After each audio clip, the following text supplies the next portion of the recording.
A continuación, nuestro capitán Felipe Reyes hace entrega a Antonio Martín una camiseta conmemorativa firmada por todos nuestros jugadores.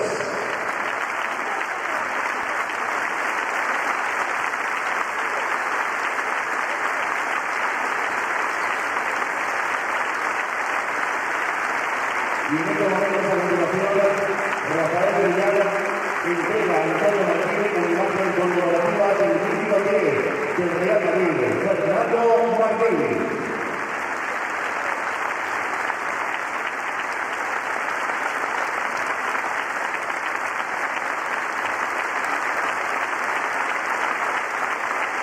Siempre estará presente entre nosotros esta leyenda del Real Madrid, nuestro número 10, Fernando Martín, siempre en nuestro corazón.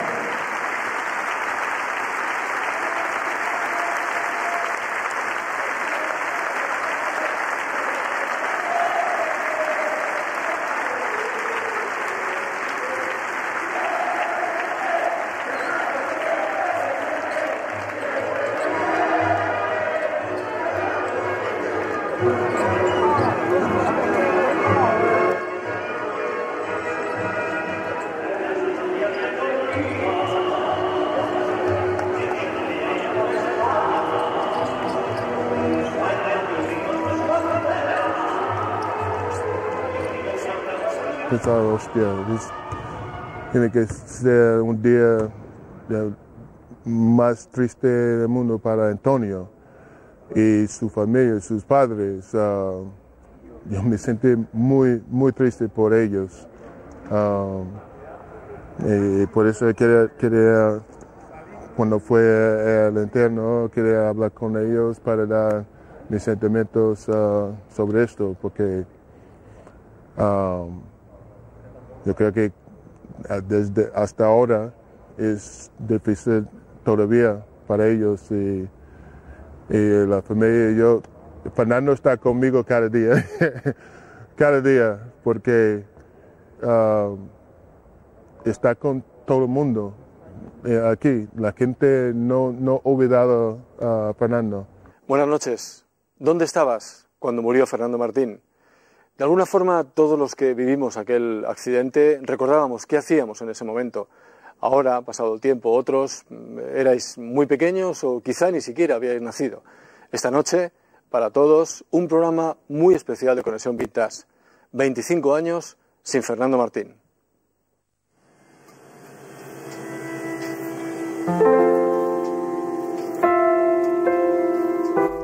«25 años.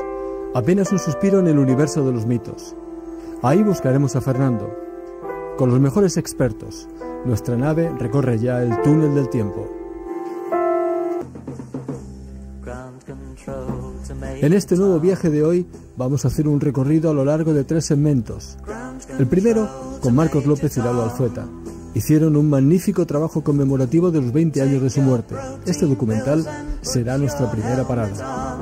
Creo que Fernando Martín fue el primer pívot en España, no sé si jugador de cualquier posición, pero pívot seguro, que fue capaz de plantar cara a los clásicos pívots grandes, negros, americanos, enormes como armario.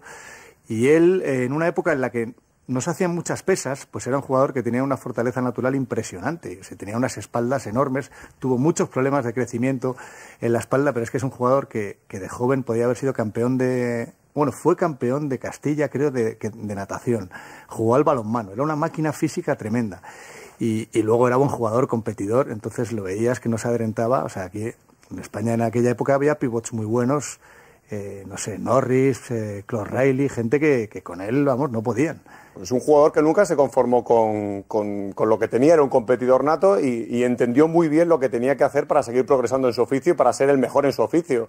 Yo recuerdo minutando una entrevista antes de irse a la NBA, en la que se aludía a la renuncia que suponía marcharse a la NBA y ir a la selección española. No podía jugar con la selección española porque los profesionales en aquel entonces no podían jugar, y él decía que era un profesional de baloncesto, que seguía siendo español, pero que quería jugar donde estaban los mejores, y los mejores estaban en Estados Unidos. Trabajó su físico, volvió de Estados Unidos con un tiro a media distancia, que luego a lo mejor no muchos recuerdan, bastante aceptable, y siempre estuvo progresando en su deporte y queriendo ser mejor en su deporte.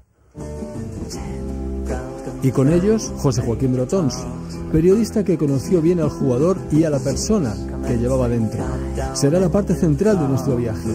Ahí veremos entrevistas hechas a Martín antes y después de su aventura en la NBA. A mí me enamoró como ser humano, como persona, como hombre.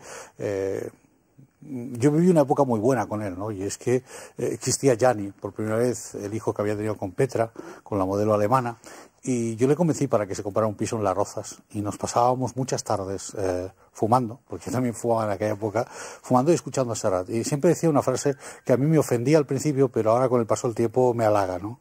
¿Cómo es posible que un periodista tenga sensibilidad para oír a Serrat, ¿no? Y además dicen que es el ídolo de las jovencitas que asisten a verle al pabellón del Real Madrid. ¿Eso es peligroso? Eso no es verdad. ¿No es verdad? Eso nos han dicho a nosotros. Yo no sé si es verdad o no. No es verdad. Bueno. ¿Quién vas a la sierra, Fernando? Las cabras, claro. ¿Nadie más? No, a veces me voy con mi padre o... Ay, bandido. Para ti, Fernando, es una motivación más pensar que incluso puedes llegar a ser un estímulo, un ejemplo para las nuevas generaciones de jugadores de baloncesto españoles. Bueno, yo creo que el estímulo, el ejemplo lo tiene cada uno, ¿sabes? Yo no creo en los ídolos ni en los mitos. Creo que el carácter, que la personalidad de cada hombre está marcada, ¿no? ¿Quién ha pedido eso? Pues podría ser una delicada damisela, o podría ser un jovencito romántico. Pues lo ha pedido un tío de 2 metros y 5. De 2 metros y 5. Pero señor Martín, este es bonito, es bonito. ¿Te gusta? Me gusta. Pero es la primera vez que una envergadura de 2 metros 0,5 centímetros nos pide el vals. ¿Cómo se llama esto? Háblame de amor. Háblame de amor. Don Fernando, buenos días. Buenos días. Desayuno para don Fernando. Ya saben ustedes, copioso, abundante y demás. A ver. Mientras Fernando desayuna, seguiremos nuestro recorrido y estaremos ya en el tercer y definitivo segmento. Y ahí nos encontraremos con Nacho Calvo, que nos llevará hasta el Real Madrid-Boston Celtics de 1988.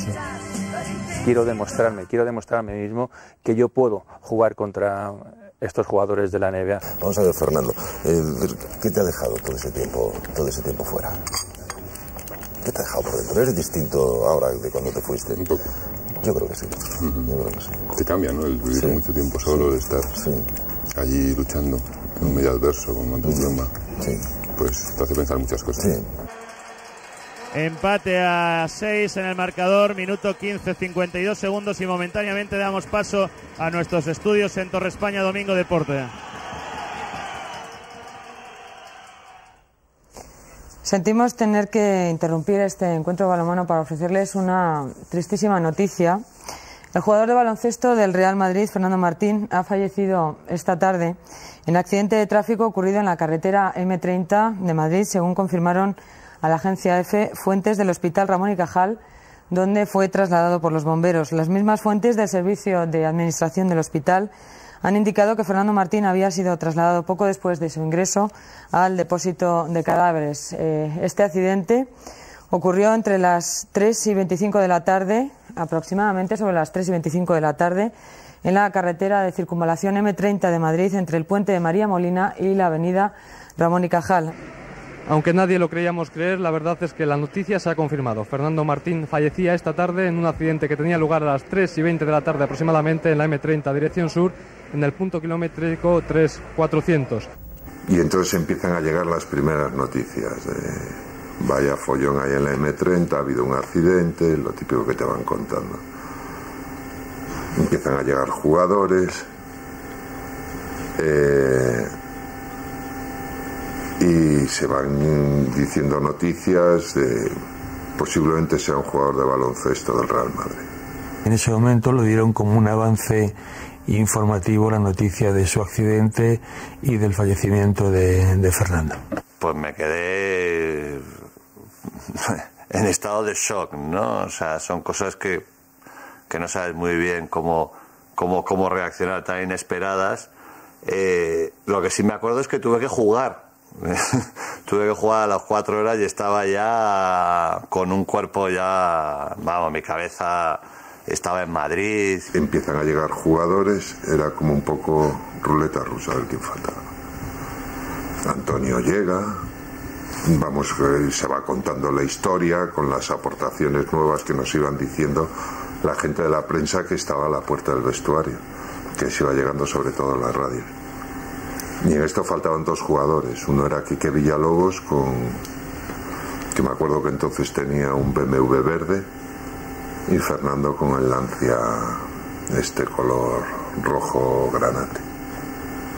Y entonces estábamos todos con una tensión porque sabíamos que uno de los dos le pasaba y ya se sabía que el accidente era muy grave.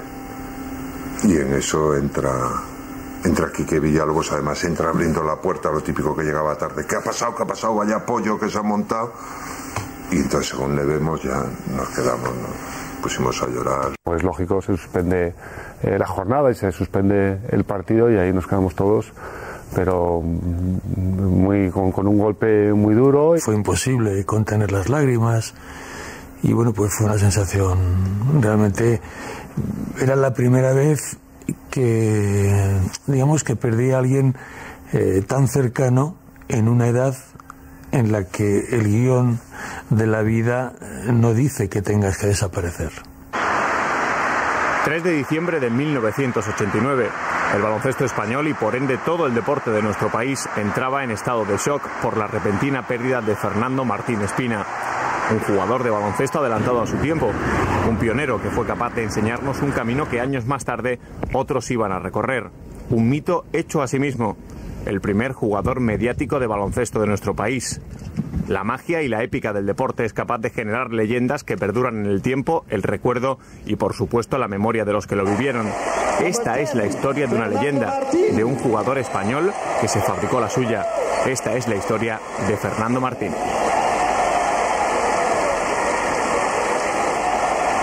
Fernando confluía en varias cosas, ¿no? Primero que fue un jugador extraordinario y yo creo que tenía una manera también de ser y de transmitir. Esto es como casi los toreros, ¿no? Él llegaba a la gente.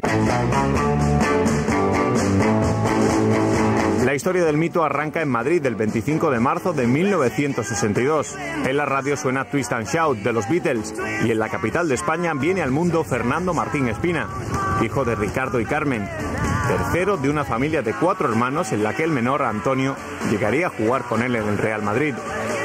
Físicamente superdotado, Martín era por encima de todo un deportista que termina encontrando su lugar en el baloncesto. Es que lo de Fernando, en cuanto a su carrera baloncestística, fue todo como muy rápido en los inicios, ¿no? Porque estaba jugando a balonmano en el colegio. Un día a mitad del año le dice Mariano Martívas que pruebe a jugar en el equipo baloncesto del colegio. De ahí yo creo que en muy poco tiempo, en 2 meses, está en el Estudiantes juvenil con Pablo Casado y de ahí en menos de un año está con el primer equipo de Estudiantes. Se introdujo en este deporte jugando en las categorías inferiores de Estudiantes de Madrid, donde enseguida destacó, proclamándose campeón de España escolar y juvenil en la categoría con la que la selección española conseguiría la medalla de plata en el Eurobásquet de 1979. En 1980 y todavía en edad junior ya fue incluido en el primer equipo de Estudiantes. En 1981, con tan solo 19 años de edad, formaba parte del 5 inicial de un equipo que consiguió el subcampeonato de liga junto a Vicente Gil, Alfonso del Corral, Juan Carlos López Rodríguez o el estadounidense Slap Jones. Saltan Martín y de la Cruz, el balón para el Barcelona. Tras una temporada y media en Estudiantes, el Real Madrid consigue no sin esfuerzo hacerse en dura pugna con el Juventud de Badalona, con los servicios de un junior en el que muchos ya veían a un jugador de futuro. La primera vez que le veo es en una selección juvenil. En una selección juvenil apenas sabía jugar a baloncesto, pero ya se le veía que era un jugador que tenía una facilidad para progresar tremenda. Entonces, ya cuando estaba en Estudiantes y ya estaba en el junior de Estudiantes, entonces con la Juventud fuimos a ficharlo. Hicimos contratos, se depositó una pequeña cantidad a cuenta y cuál es mi sorpresa, la mía, que después de un torneo de Navidad de ese mismo año, el Real Madrid, don Raimundo Saporta llama a mi presidente, que era Santiago Marblán, que eran amigos de toda la vida. Acabo un entrenamiento y me dicen: oye, que el Madrid quiere a Fernando y que Raimundo me ha dicho que no vamos a discutirnos por un junior. Y yo me empezaba a tirar de los pelos. Su padre era un personaje magnífico, lo recuerdo siempre con todos sus problemitas de cómo iba a estar el niño, de que jugar, tenía que hacer esto, tenía que hacer lo otro. O sea, él hizo un gran planteamiento, ¿no? Yo trabé una buena amistad con el padre, también con algunos de sus hermanos, y con el mayor, con Ricardo, y la verdad es que fueron muy agradables siempre, ¿no? Ponían las cosas duras porque fueron muy duros negociando, pero eran agradables, ¿no? Eran gente con la cual se podía hablar, ¿no? Y se podía tratar.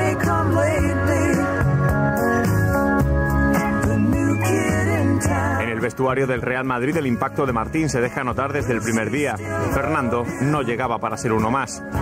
Y esa fue un poco el trabajo que yo tuve que realizar también, hacerle entender que todas las cosas necesitan su pozo, que no se ven las cosas igual cuando se entra a un equipo como el Real Madrid con tanta historia y cuando se lleva ya unos cuantos años, que es quizá más importante ser útil al resto de tus compañeros. Hasta entonces en el Madrid la jerarquía se respetaba muchísimo. Fernando fue el primer profesional que llegó al Real Madrid, ¿no? Con tratamiento de profesional. Hasta ese momento el Madrid tenía un funcionamiento, digamos, clásico, ¿no? Muy jerárquico, muy el que lleva 4 años gana más que el que lleva 2. Con 2 pibos, pues yo creo que se puede salir adelante. Un partido mete 50 puntos, o 52, no sé cuánto, y todos nos quedamos diciendo, pero mira este que acaba de llegar y está pidiendo el balón todo el tiempo. Con lo cual, pues demostraba el carácter y las ganas y la voluntad que tenía de Fernando de ser el mejor. Y eso siempre fue, digamos, su documento nacido de identidad. El último impulso, desde luego, de mi carrera, sin ninguna duda, fue la incorporación de Fernando Martín al equipo. Él hizo que yo tirara o aguantara un poco más en aquel equipo, porque dio de alguna manera un poco de esencia, de fondo, a lo que era la realidad del Real Madrid en aquel momento.